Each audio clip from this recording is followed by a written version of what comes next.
Hello बच्चों, ये question देखो 2020 5 सितंबर को पूछा गया है। क्वेश्चन में कह रहा है टू कंसेंट्रिक सर्कुलर कॉइल्स है C1 C2। ये कॉइल मैंने C1 मान लिया, ये कॉइल मैंने C2 मान लिया। C1 में दिया हुआ है 500 टर्न्स है, इसका रेडियस है 1 सेंटीमीटर, तो इसको मीटर में मैंने लिख दिया 10⁻⁻² मीटर। C2 जो कॉइल है इसमें 200 टर्न्स है और इसका रेडियस दिया है 20 सेंटीमीटर, मतलब C2 बड़ा है, C1 छोटा है और मीटर में मैंने इसको ऐसे लिख दिया। कह रहा है C2 में एक करंट है, करंट का इक्वेशन दिया है इस तरह से, करंट समय के साथ बदल रहा है। हमें इस C2 के करंट के कारण C1 में जो EMF इंड्यूस होगा उसको मिली वोल्ट में कैलकुलेट करना है। कब? जब टाइम है 1 सेकेंड तब। तो करंट अगर मुझे इस तरह से दिया है तो di/dt अगर मैं कैलकुलेट करूँगा तो ये आ गया हम लोग को 10t-2।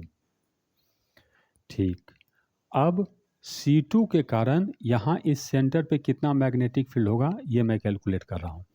तो मैग्नेटिक फील्ड जो है ये C2 के कारण है। तो एक सर्कुलर कॉइल है, इसके कारण सेंटर पे मैग्नेटिक फील्ड का फॉर्मूला होता है μ0/4π। लूप में कितना करंट है वो डिवाइडेड बाय लूप का रेडियस। C2 का रेडियस मैंने b माना है, तो b × 2π। अब ये जो मैग्नेटिक फील्ड है ये एक लूप के कारण है, ऐसा 200 लूप है तो इसको 200 से मल्टीप्लाई करेंगे तो ये मैग्नेटिक फील्ड आ गया हम लोग को इतना। अब C2 के कारण जो सेंटर पे मैग्नेटिक फील्ड होगा और C2 के कारण यहाँ जो मैग्नेटिक फील्ड होगा इसका फॉर्मूला नहीं जानते हैं, लेकिन ये लूप को देखो, इसका रेडियस 1 सेंटीमीटर दिया है और इसका रेडियस 20 सेंटीमीटर, मतलब ये लूप बहुत ही स्मॉल है। तो यहाँ पर मैग्नेटिक फील्ड का वैल्यू और यहाँ पर मैग्नेटिक फील्ड का वैल्यू अप्रॉक्सीमेटली हम लोग सेम मान सकते हैं। तो इस एरिया के अंदर सभी जगह मैग्नेटिक फील्ड उतना ही होगा जितना मैग्नेटिक फील्ड सेंटर पे है, मतलब V2।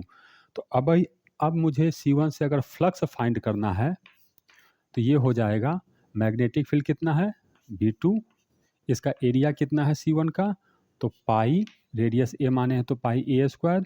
ये फ्लक्स हो गया एक लूप के कारण, ऐसा कितना लूप है 500, तो इसको मल्टीप्लाई करेंगे 500 से तो ये टोटल फ्लक्स आ गया। अब मुझे EMF चाहिए तो मुझे इसको डिफ्रेंशिएट करना पड़ेगा, तो d∅1/dt, तो ये सब चीज़ तो कांस्टेंट है तो इसका डिफ्रेंशिएशन ये हो जाएगा dV2/dt इंटू 500 πa²। अच्छा, ये हो गया। अब मुझे मैग्नेटिक फील्ड का टाइम के साथ डिफ्रेंशिएशन करना है इसका, तो ये चीज़ तो कांस्टेंट है, ये भी इधर ये केवल करंट वेरिएबल है और ये सब चीज़ कांस्टेंट है, तो डिफ्रेंशिएशन केवल करंट का होगा। तो इसको मैं लिख सकता हूँ, ये सब चीज़ को मैं लिख रहा हूँ μ0/4π, ये तो रहेगा ही। इसके बाद 2 और 2 4 हो गया, तो 400 π डिवाइडेड बाई b, उसके बाद di/dt। ये जो सारा टर्म लिखा हूँ वो बस इतना लिखा हूँ, साथ में ये रहेगा, तो इंटू 500 πa²। तो ये अगर मुझे फ्लक्स का मैग्नीट्यूड देखना है तो यही हमें EMF देगा। फ्लक्स को डिफ्रेंशिएट करके केवल मैग्नीट्यूड का बात करूँ तो ये EMF हो गया। अब मुझे EMF कैलकुलेट करना है 1 सेकेंड पर, तो 1 सेकेंड पे di/dt कितना होगा, तो टाइम 1 पुट करेंगे तो ये आ जाएगा 10⁻² = 8, मतलब इस चीज़ का वैल्यू जो पुट करना है वो हम लोग को पुट करना है 8। 1 सेकेंड पे इसका वैल्यू 8 होगा, तो वैल्यू हम लोग कैलकुलेट कर लेते हैं। μ0/4π ये हो गया 10⁻⁻7 इंटू 400, यहाँ से ये हो गया 500, ये पाई इंटू पाई का स्क्वायर, a², a है 10⁻⁻2, तो इसका स्क्वायर हो जाएगा 10⁻⁻4 और di/dt हो गया हम लोग को 8। ठीक, डिवाइडेड बाई b का वैल्यू 20 × 10⁻⁻2, तो 20 × 10⁻²। यही हम लोग का आंसर है। हमें मिली वोल्ट में कैलकुलेट करना है, तो इसको कैलकुलेट करते हैं। 1 0 2 0 3 0 4 0, इससे तो ये खत्म हो गया। 5 × 4 20, तो ये हमको इससे ख़त्म हो गया।